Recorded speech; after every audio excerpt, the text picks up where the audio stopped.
Brought to you by 5paisa.com. Investing made easy and rewarding. Download the app now. नमस्कार, मैं हूं आलोक जोशी और आप देख रहे हैं बिज़ अड्डा। और बिज़ अड्डा में आज बात करेंगे महंगाई की। महंगाई का आंकड़ा आया है और काफ़ी ख़तरनाक आया है। आप कहेंगे अभी कुछ दिन पहले तो महंगाई का आंकड़ा आया था, 8 साल ऊपर आया था, अब क्या ख़तरनाक आ गया है। तो ये थोड़ा दूसरा आंकड़ा है, लेकिन इस आंकड़े पे चलें उससे पहले मैं आपको याद दिला दूं कि 5 पैसा आपके लिए लाया है एक एक्सक्लूसिव IPO ऑफ़र। 5 पैसा में खोलिए अपना डीमैट और ट्रेडिंग अकाउंट, और उस अकाउंट के ज़रिए अगर आप किसी भी IPO में लिस्टिंग के बाद शेयर्स में ट्रेडिंग करते हैं तो उस पर लगने वाली ब्रोकरेज पर आपको मिलेगा 2000 रुपये तक का कैशबैक। ये ऑफ़र अकाउंट खोलने के 30 दिनों तक वैलिड होगा। तो देर मत कीजिए, डाउनलोड कीजिए 5 पैसा ऐप, लिंक है डिस्क्रिप्शन बॉक्स में। और अब तो सबको पता है निवेश हुआ आसान और लाभदायक। और अब आपको वो जानकारी दे दूं जिसके लिए हम बात करने बैठे हैं। असली खबर यह है कि महंगाई का आंकड़ा आया है, एक नया रिकॉर्ड बन गया है, और वो रिकॉर्ड है होलसेल प्राइस इंडेक्स में। होलसेल प्राइस यानी थोक का प्राइस इंडेक्स। इससे पहले हमने बताया था आपको कि खुदरा यानी रिटेल का जो प्राइस इंडेक्स है उसमें 8 साल में सबसे ऊपर वो पहुंच गया है। 2014 के बाद से सबसे ऊंची जगह पर है।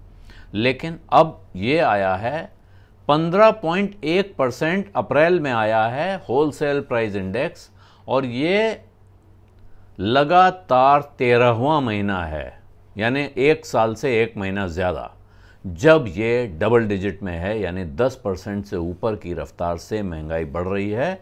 लगातार 13 महीनों से महंगाई बढ़ने की रफ्तार 10% से ऊपर। आप कहीं भी अपना पैसा जमा करते हैं, किसी भी बैंक अकाउंट में, किसी और अकाउंट में, वहाँ आपको कितना ब्याज मिलता है ये आप हिसाब लगा लीजिए। तो अगर आप सोच रहे हैं कि आपने बैंक में पैसा रखा हुआ है, वहाँ से आपको ब्याज मिल रहा है, आप फ़ायदे में हैं, तो इस महंगाई के सामने आपका जो ब्याज है वो अगर कम है तो आप फ़ायदे में नहीं, नुकसान में हैं। बैंक में आपका पैसा दरअसल बढ़ नहीं रहा है, धीरे धीरे घट रहा है, क्योंकि महंगाई उससे तेज़ रफ्तार से बढ़ रही है। और रिटेल इन्फ्लेशन जो है 7.79% पर पहुंचा था, और उसके बाद रिज़र्व बैंक ऑफ इंडिया ने अपनी ब्याज दरों में, यानी जो वो बैंकों को जिस रेट पे ब्याज देता है रिज़र्व बैंक, उसमें 0.4%, इसको 40% भी बोलते हैं, 40% की बढ़ोतरी कर दी थी 0.40% की। वजह क्या है? महंगाई को रोकने की कोशिश। उस वक्त भी बात हुई थी कि बहुत शिद्दत से ऐसा लग रहा है रिज़र्व बैंक को कोई ऐसा सिग्नल आया है जिससे वो घबरा गया और उसने अचानक 2 पॉलिसी के बीच में ये फैसला कर डाला है। अब सवाल यह है कि जो महंगाई इस वक्त हुई है सामने, उसकी वजह क्या है? तो सबसे बड़ी वजह है इस वक्त ये जो बला की गर्मी आपके आसपास पड़ रही है, वो उसकी वजह से जो भी ख़राब होने वाले पेरिशेबल आइटम कहा जाते हैं, या जो ख़राब होने वाले आइटम हैं, जैसे सब्जियां हैं, फल हैं, दूध है, इसने अचानक इन सब के दाम बढ़ गए हैं। आपको अपने आसपास महसूस हो ही रहा होगा। कुछ समय पहले तक हम लोग नींबू को लेकर बहुत बातें कर रहे थे। इस वक्त भी नींबू बहुत सस्ता नहीं हो गया है, लेकिन एक नींबू 20 रुपये का, ये हालत आ चुकी थी। 300 रुपये किलो से लेके 500 रुपये किलो तक नींबू बिकने की खबरें थी। तो उसके बीच में ये प्राइमरी फूड इन्फ्लेशन कहलाता है, ये बहुत तेज़ हो गया, और उसी का असर है कि ये महंगाई का ये जो आंकड़ा है वो यहाँ पहुँच गया है। और अब जो हैं, जो प्रोड्यूसर हैं पहले, तो उन पर, यानी जो किसान हैं जो इन चीज़ों को उगाते हैं, उन पर अपनी तरफ से महंगाई की मार पड़ रही थी, तो अब उन्होंने अपनी वो मार फॉरवर्ड कर दी। साथ में चाय का भी दाम बढ़ा है, चाय की पत्ती का। तो ये सब मिलकर आपके जो खाने पीने का, आपकी थाली का हिसाब है वो बिगड़ा हुआ है इसकी वजह से। इसके अलावा जो ईंधन का है वो और एक गहरा आइटम है। पेट्रोल, डीजल, गैस, ये सारी चीज़ें मिला के पेट्रोलियम प्रोडक्ट्स कहेंगे, 38.66%, और मैन्युफैक्चर्ड प्रोडक्ट यानी फैक्ट्री में बनने वाली चीज़ें 10.85%, 10.85%। अब ये एक मैंने आपको बताया गर्मी। दूसरा, अंतर्राष्ट्रीय बाजार में तमाम चीज़ों के दामों में बढ़त की वजह है रूस और यूक्रेन का झगड़ा, जिसमें शुरू में लग रहा था कि रूस ने हमला कर दिया है, बड़ी भारी ताकत है, लेकिन अब लगता है कि रूस भी उलझ गया है, रूस भी फंसा हुआ है। यूक्रेन तो बर्बाद हो गया है, लेकिन रूस भी किसी तरह से खुशहाल हो, खुश हो, जीत के का जश्न हो, वो नहीं है। रूस भी बुरी तरह फंसा हुआ है और इस चक्कर में बाकी दुनिया फंसी हुई है। और जो महंगाई का जो आंकड़ा बढ़ रहा है इतनी तेज़ी से, ये इसके पीछे रूस और यूक्रेन का संकट भी है, क्योंकि उसकी वजह से दुनिया में तमाम चीज़ों के भाव बढ़ गए हैं, चीज़ों की सप्लाई में इम्बैलेंस पैदा हो गए हैं। और यही वजह है कि भारत सरकार को, जो अभी कुछ समय पहले तक आपको याद ही होगा हमारे देश में चर्चा हो रही थी कि गेहूं का इतना बड़ा भंडार है, जहां ज़रूरत है जिन देशों को उनको हम दे सकते हैं, अचानक भारत सरकार को गेहूं के निर्यात पर पाबंदी लगानी पड़ी है।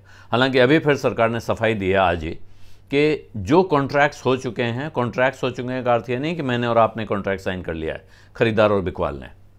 जिन कंसाइनमेंट्स का गेहूं कस्टम हाउस में इंस्पेक्शन के लिए पहुंच चुका है, यानी अगर पोर्ट पर है, जहाज पे लदने जा रहा है, तो वो वाले कॉन्ट्रैक्ट और पुराने कॉन्ट्रैक्ट हैं उसको ऑनर किया जाएगा, उतना गेहूं जाने दिया जाएगा।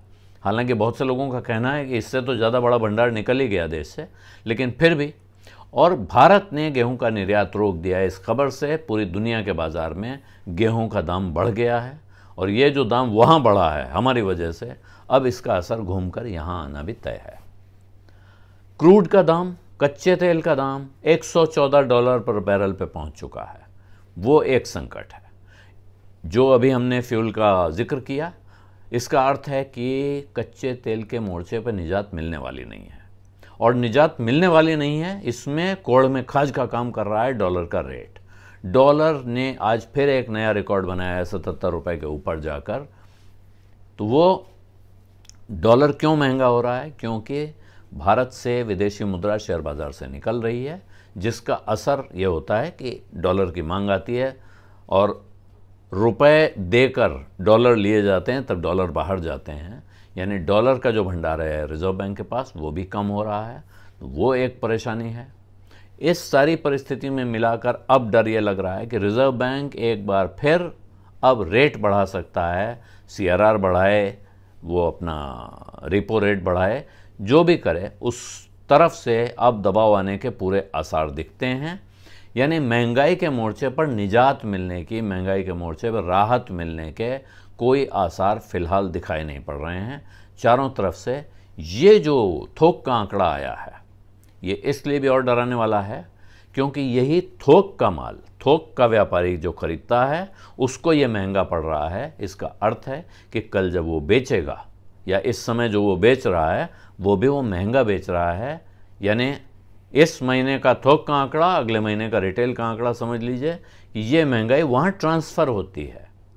सीधे सीधे देखें तो थोक की महंगाई से अपने को क्या फ़र्क है? व्यापारी और व्यापारी का आपस का लेन देन है, लेकिन फ़र्क इसलिए है कि अगर वो महंगा खरीदेगा तो महंगा बेचेगा, और इसलिए ये महंगाई हमारे आपके सिर पे आ सकती है। और अगर महंगाई इसी तरह चलती रही तो इसका असर न सिर्फ हमारी आपकी जेब पे, बल्कि देश की अर्थव्यवस्था पर भी पड़ेगा। शेयर बाज़ार में जो लोग बाकी जगहों से निराश होकर पहुंचे हुए थे, उनको अचानक शेयर बाज़ार में भी झटका देखने को मिल सकता है। कंपनियों के मुनाफे पर दबाव आएगा।